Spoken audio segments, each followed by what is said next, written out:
Hello students, I am Jitendra Singh. तो आज हमारा जो पहला टॉपिक है वो है अपना glorious India from the beginning to 1206 CE, यानी कि हम अपने स्वर्णिम भारत के बारे में इसके अंदर ग्लोरियस इंडिया के बारे में स्टडी करेंगे स्टार्टिंग से लेकर, यानी कि प्रारंभ से लेकर 1206 CE यानी कि 1206 ईस्वी तक का इतिहास जो है अपने इस फर्स्ट लेसन के अंदर आपको दे रखा है। अब इस टॉपिक को स्टार्ट करने से पहले हम ये समझ लेते हैं कि हमारा जो एंशिएंट इंडिया था, प्राचीन इंडिया था, वो कैसा था। तो ancient Indian history was very prestigious and glorious. हम सभी जानते हैं कि हमारा प्राचीन भारत का इतिहास जो है बहुत ही प्रतिष्ठित और बहुत ही स्वर्णिम रहा है, और इसी कारण से शायद जो है हमारे इंडिया को जो है वर्ल्ड लीडर जो है वो कहा गया है, और इसी वजह से जो है इंडिया गोल्डन वर्ड भी जो है वो कहलाता था। तो उसका एक रीज़न है, ऐसे ही गोल्डन वर्ड नहीं कहा गया है, ऐसे ही इंडिया को जो है वर्ल्ड लीडर जो है वो नहीं कहा गया है, क्योंकि देखो इंडिया के अंदर ही जो है सबसे पहले जो वैदिक ग्रंथ जो लिखे गए हैं, या जो दुनिया का सबसे पहला साहित्य है वो जो है वेद थे, और उनकी रचना जो है सबसे पहले इंडिया में ही हुई थी। तो इस तरह से हमने जो है दुनिया वालों को एक तरीके से राह दिखाई है। जितने भी बड़े बड़े अचीवमेंट है वो इंडिया ने जो है की है, जैसे कि जीरो का जो आविष्कार है, ये सारा जानकारी भी जो है वो इंडिया वालों ने ही जो है पूरे वर्ल्ड को दी थी। तो इसी कारण से जो है हम जो है इंडिया को वर्ल्ड लीडर के तौर पर जानते हैं। अब गोल्डन बर्ड के रूप में कैसे कहते हैं, सोने की चिड़िया, तो इसका मतलब ऐसा नहीं है कि हमारे इंडिया के अंदर जो है गोल्ड निकलता था। उसका रीज़न ये है कि हमारा एंशिएंट इंडिया के अंदर जो हमारा जो ट्रेड था बाकी जो वर्ल्ड के साथ में, एशिया के अदर कंट्रीज़ के साथ में, जो है यूरोपियन कंट्रीज़ के साथ में, वो ट्रेड हमारा बहुत ही अच्छा था। हमारे यहाँ पे जो कॉटन इंडस्ट्री है वो हमारे इंडिया की सबसे एंशिएंट, सबसे पुरानी इंडस्ट्री जो है कॉटन इंडस्ट्री है। इसके अलावा हमारे जो इंडिया के जो मसाले हैं, गरम मसाले जिसको हम कहते हैं, वो हमारे बहुत ही, उनकी डिमांड जो है हमारे पूरे ऑल ओवर यूरोपियन कंट्रीज़ के अंदर जो है वो बहुत ही ज़्यादा रहती थी। और वो जब हमारे इंडिया के साथ में ट्रेड करते थे तो वो हमारे यहाँ से जो है कॉटन कपड़े जो है वो लेके जाते थे, गरम मसाले लेके जाते थे, और उसके बदले में हमें जो है गोल्ड और सिल्वर जो है वो मिलता था। तो कहीं ना कहीं इसी वजह से जो है हमारा ट्रेड बहुत ही ज़्यादा था, और इसी वजह से वो गोल्ड और सिल्वर जो है हमें मिलता था उसके तौर पे, और इसी वजह से हमारा इंडिया जो है बहुत ही ज़्यादा हमारे पास में जो है पैसे थे, बहुत ही सारा जो है धन जो है हमारे पास में था, और इसी वजह से इंडिया को कहीं ना कहीं गोल्डन बर्ड के नाम से भी जाना जाता है। अब हम देखिए इंडियन हिस्ट्री की शुरुआत कर रहे हैं, तो इंडियन हिस्ट्री की शुरुआत कहाँ से होती है, स्टार्टिंग कहाँ से होती है, वो हम देखते हैं। अगर आपको इंडियन हिस्ट्री को step by step, one by one आपको पढ़ना है, तो उसकी शुरुआत कहाँ से होगी। जब भी आपको इंडियन हिस्ट्री को या इंडियन कल्चर को जानना है, तो उसकी सबसे पहले शुरुआत जो है वो होगी इंडस वैली सिविलाइजेशन के बारे में। आपने पढ़ा भी होगा अपने 9th क्लास के अंदर, ठीक है ना। तो ये जो है सबसे पहले इंडस वैली सिविलाइजेशन, यहीं से एक तरीके से इंडियन कल्चर की जो है वो शुरुआत होती है, जिसको हम हिंदी में कहते हैं सिंधु घाटी सभ्यता भी जो है वो कहते हैं। इसको हड़प्पा सिविलाइजेशन के नाम से भी जाना जाता है, क्योंकि जो सबसे पहले यहाँ पे जो खोज हुई थी, जो सबसे पहली जो जगह थी वो हड़प्पा थी, इसलिए इसको हड़प्पा सिविलाइजेशन के नाम से भी जानते हैं। इंडस वैली सिविलाइजेशन इसलिए कहते हैं इसको क्योंकि इसके जो भी स्थान मिले हैं वो सारे के सारे इंडस रिवर और उसकी जो ट्रिब्यूटरीज हैं, यानी कि उसकी जो सहायक नदियां हैं, उनके आसपास ही मिले हैं, इसलिए इसको दो नामों से जाना जाता है। इंडस वैली सिविलाइजेशन भी कहते हैं और इसको हड़प्पा सिविलाइजेशन भी कहते हैं, तो दोनों एक ही है, इसके अंदर आपको कंफ्यूज नहीं होना है। फिर नेक्स्ट जो है इंडस वैली सिविलाइजेशन के बाद में टाइम आता है अपने वैदिक सिविलाइजेशन का, वैदिक सभ्यता जिसको हम कहते हैं, जिसके अंदर हमारे वेदों की रचना हुई है, ऋग्वेद, यजुर्वेद, सामवेद, अथर्ववेद, इन वेदों की रचना हुई है। तो ये जो पीरियड जो पूरा था, टाइम पीरियड जो था, उसको हम वैदिक सिविलाइजेशन के नाम से जानते हैं। फिर अपना आता है रामायण पीरियड, रामायण काल, सब लोग परिचित है इससे, तो रामायण पीरियड आता है। उसके बाद जो है हमारे इंडिया के अंदर जो है महाभारत पीरियड जो है वो आता है, और उसके बाद में जो है आता है महाजनपद पीरियड। तो आपके जो सिलेबस के अंदर जो टॉपिक है अपने, वो हमें पढ़ना है महाजनपद पीरियड के अंदर। तो मैंने स्टेप बाय स्टेप बता दिया कि किस तरीके से हम स्टार्टिंग से लेकर अब हम महाजनपद पीरियड तक आए हैं। तो सबसे पहले इंडस वैली सिविलाइजेशन हो गया, फिर वैदिक सिविलाइजेशन, फिर रामायण पीरियड, और फिर महाभारत, और उसके बाद आता है अपना महाजनपद पीरियड्स। तो इस तरीके से आपको ये ध्यान रखना। अब इसके अंदर जो है, अब हम देखते हैं कि ये जो महाजनपद है, ये महाजनपद थे क्या, ठीक है ना। व्हाट इज महाजनपदाज, इनको महाजनपदाज है क्या, इनकी डेफिनेशन क्या है, या महाजनपदाज किसे कहेंगे।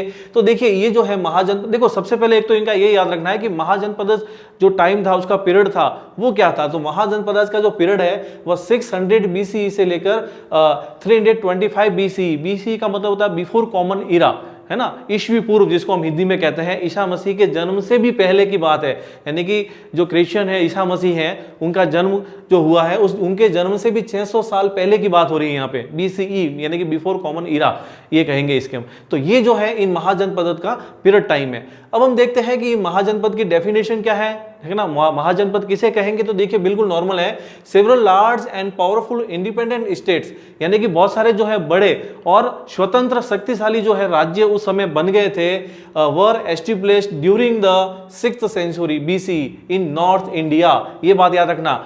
देखो कॉमन सेंस वाली बात है इसके अंदर कि महाजनपद जितने भी हैं अधिकतर ये सारे के सारे नॉर्थ इंडिया के अंदर ही थे।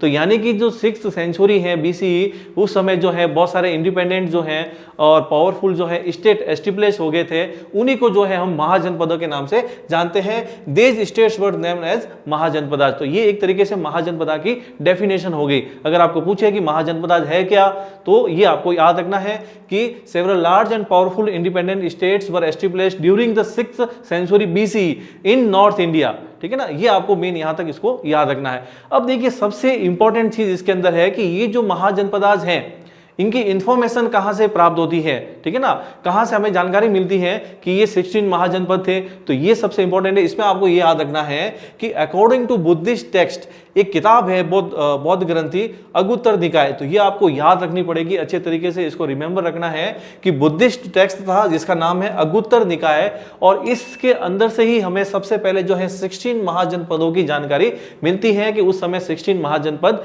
जो है वो एग्जिस्ट थे, उपस्थित थे वहां पे। तो आपको इसको अच्छी तरीके से याद रखना है, बुद्धिस्ट टेक्स्ट अगुत्तर निकाय, ठीक है ना, वहां से हमें ये जानकारी मिलती है। अब हम देखते हैं ये जो 16 महाजनपद है ये कौन कौन से महाजनपद थे और इनकी कैपिटल कौन कौन सी थी, वो हम जानकारी प्राप्त करते हैं।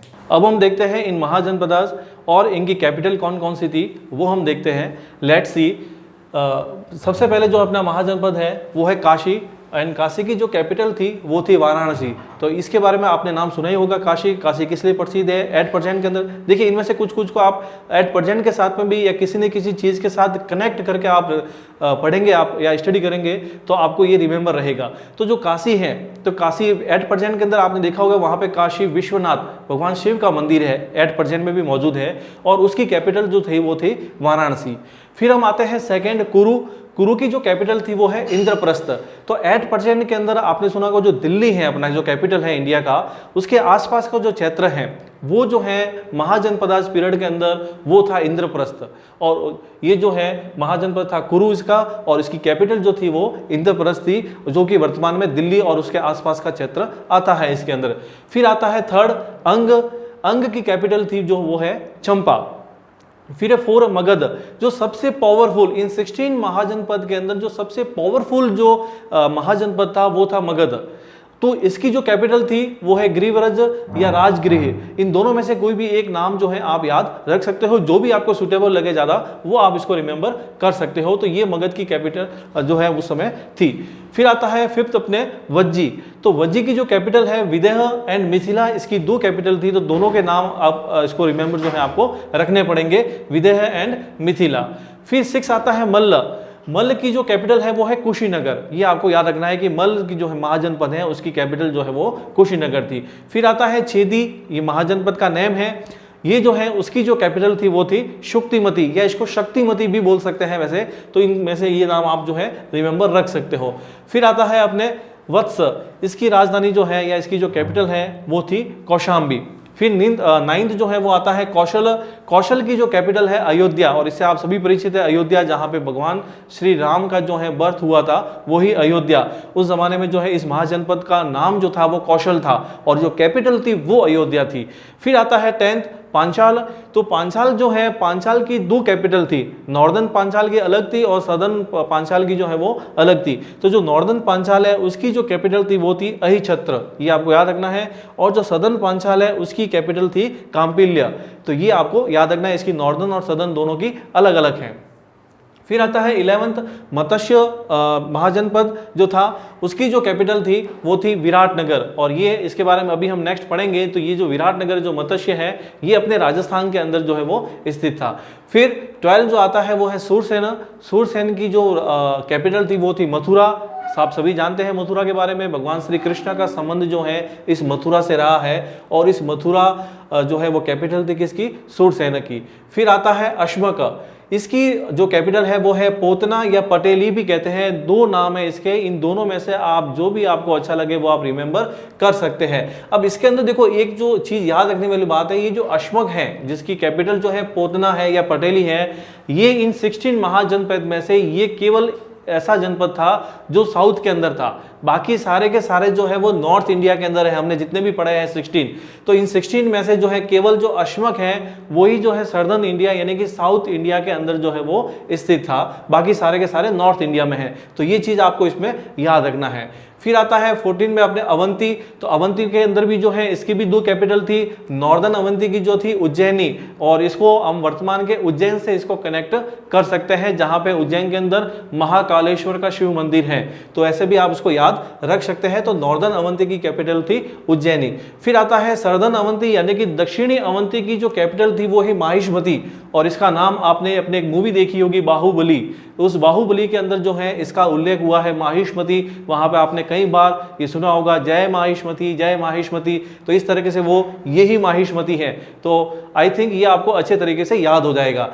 फिर आता है 15 गांधार। गांधार की जो कैपिटल थी वो थी तक्षशिला, और ये अपने एनिशियंट इंडिया का, प्राचीन इंडिया का जो है बहुत बड़ा एजुकेशन हब था, यहाँ पे शिक्षा के लिए जो है वो बहुत ही प्रसिद्ध था ये तक्षशिला। और ये जो गांधार है एट प्रेजेंट के अंदर अफगानिस्तान के अंदर जो है वो स्थित है। फिर आता है कंबोज।